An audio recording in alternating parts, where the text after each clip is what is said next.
Hai, Assalamualaikum dan selamat sejahtera saya ucapkan kepada murid tahun 1. Jadi kali ini kita akan belajar tajuk penyerapan. Sebelum ini murid telah pun belajar dan tahu tentang penyerapan, iaitu satu proses di mana air boleh memasuki objek yang mempunyai banyak ruang udara. Objek yang banyak ruang udara akan menyerap lebih banyak air. Ini membuatkan air akan berkurang jika air tumpah di atas permukaan.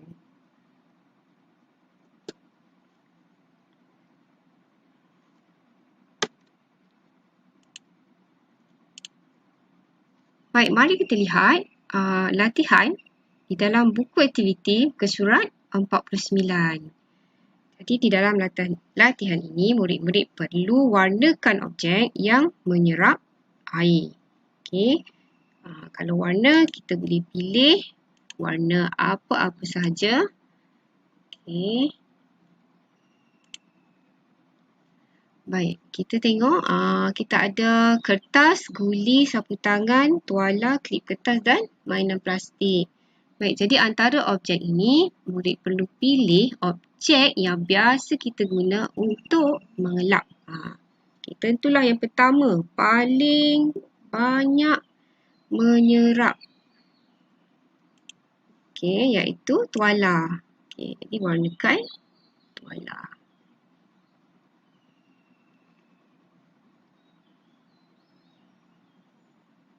Okey, warna cantik-cantik ya.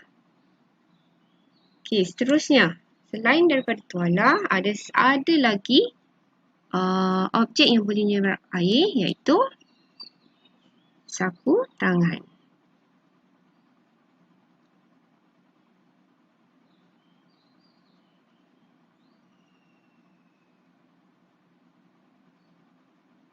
Okay, dan satu lagi adalah kertas.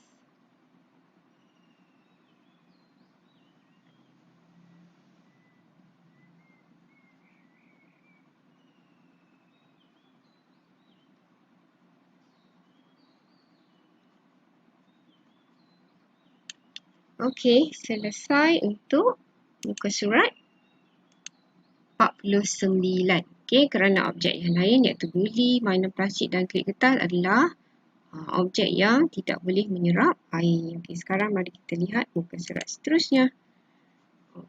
Baik, dalam muka surat seterusnya iaitu 50.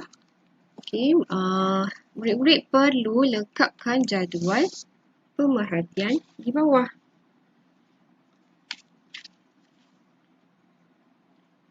Baik, cikgu telah pun melakukan penyiasatan untuk menguji bahan sama ada serap air ataupun tidak. Okey.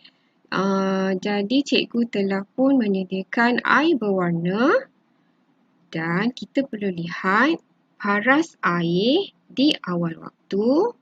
Kemudian murid perlu lukis paras air selepas kita masukkan objek ke dalam bekas ini. Jadi cikgu telah pun lakukan, di sebelah ini adalah gambar menunjukkan keputusan sama ada objek tersebut serap air ataupun tidak dengan melihat paras air selepas kita masukkan objek. Gambar ini adalah paras air pada awalnya. Kemudian cikgu masukkan gelang getah. Selepas cikgu dah biarkan selama 60 saat, objek tersebut dikeluarkan. Selepas itu, kita perhatikan paras air. Jadi murid perlu lukis. Okey, sekarang kita nak lukis kerana daripada gambar, paras air adalah sama. Kalau sama, menunjukkan air tidak dapat memasuki ruang udara pada getah. Jadi menunjukkan juga gelang getah tidak serap air.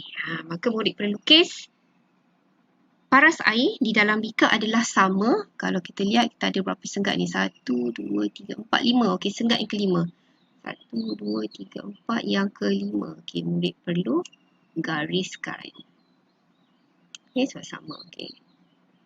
Gariskan paras air. Okey. Kemudian kena tandalah ataupun terus tanda ya. Sebab kita dah tahu bila sama tentulah tidak menyerap air. Kat sini dia suruh tanda pada yang menyerap air. So kita tinggalkan kosong.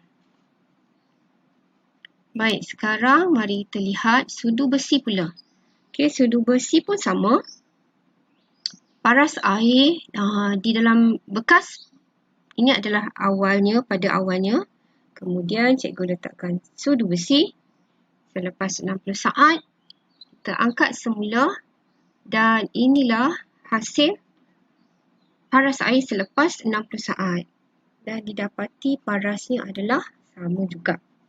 Sama.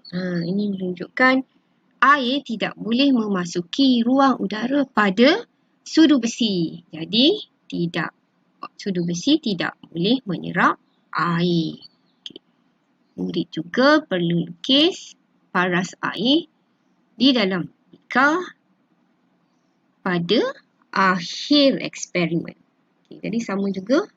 1, 2, 3, 4, 5 senggat. Okay, garis. Okey. Jadi sebab tidak serap air, cikgu rasa kita buat beginilah. Kita pangkat kat sini. So, ini tidak serap air.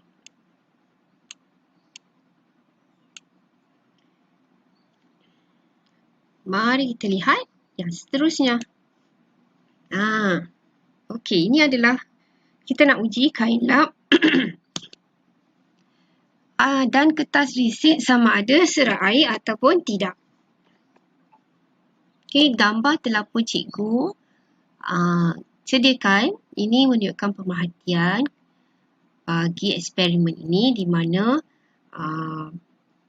gambar yang di awal ini paras air pada awal eksperimen. Selepas itu cikgu masukkan kain lap, didapati air akan meningkat sedikit. Okey, air akan meningkat sedikit tetapi setelah dibiarkan 60 saat dan diangkat dengan menggunakan penyepit. Jadi inilah hasilnya, iaitu paras air telah pun turun. Okey, ada perbezaan. Ini juga menunjukkan bahawa air berjaya memasuki ruang udara yang ada pada kain lap. Kain lap ini banyak ruang udara, maka boleh menyerap air dengan lebih banyak berbanding gelang getah dan sudu besi. Okey, jadi kita nak lukis paras air di dalam bekas selepas 60 saat tadilah. Baik, ni senggat yang kelima. So, kita lukis turun dalam 2 senggat. Jadi, senggat yang ketiga. 1, 2, 3. Okey. Gariskan.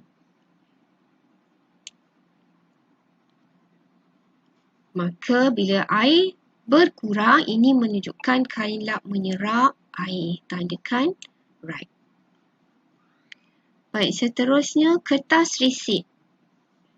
Risit juga sama kaedahnya, kita ulang sahaja dan selepas 60 saat air telah pun menurun sedikit sahaja berbanding kain lap tadi. Okey, sedikit sahaja. Ini menunjukkan kain lap ni lebih banyak ruang udara berbanding kertas risit. Jadi kita satu yang keempat, sebab turun sedikit sahaja, kita garis pada yang keempat. Ada penurunan maka apabila air berkurang, ini menunjukkan kertas risit menyerap air.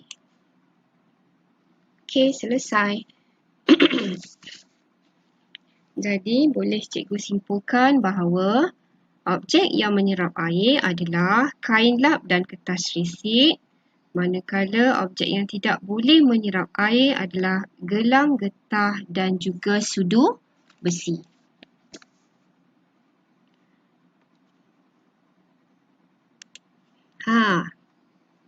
Selepas kita dah selesai menjalankan penyiasatan, jadi murid-murid perlu mengelaskan objek serap air di muka surat 51.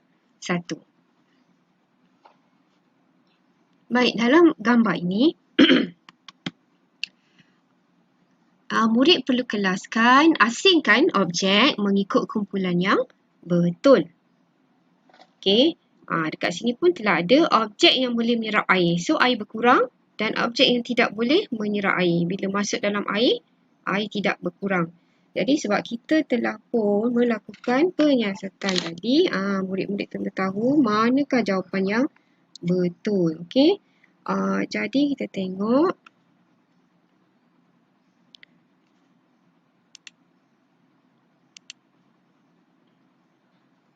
Objek yang menyerap air tentulah kain lah. Okey, jadi murid-murid tulislah kat sini kain.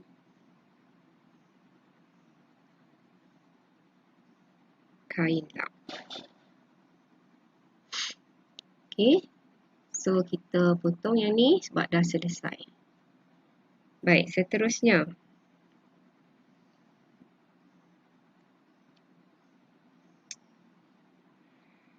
Okey, ada tak berlaku. Kita padam sikit lah.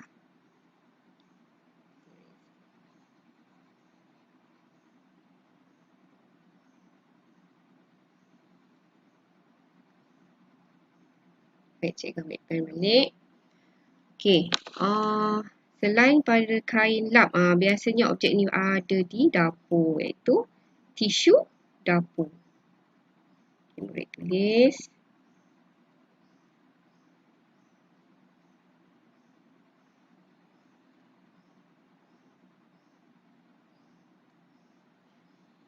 Okay, seterusnya. Jadi objek ni pun kita potong. Okay, adakah belon boleh menyerap air? Mustahil. Sudu besi tentulah tidak. Dah kita buat eksperimen tadi. Jadi tinggal kertas sahaja.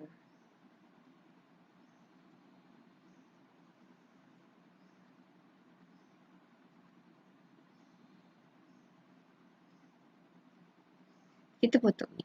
Jadi murid-murid dah nampak dah objek yang tinggal yang tidak ditandakan ini adalah objek yang tidak boleh menyerap air, iaitu belon,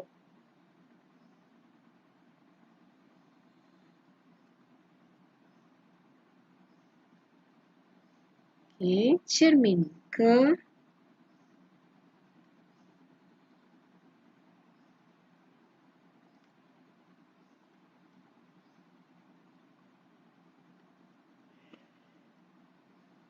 dan akhir sekali sudu besi.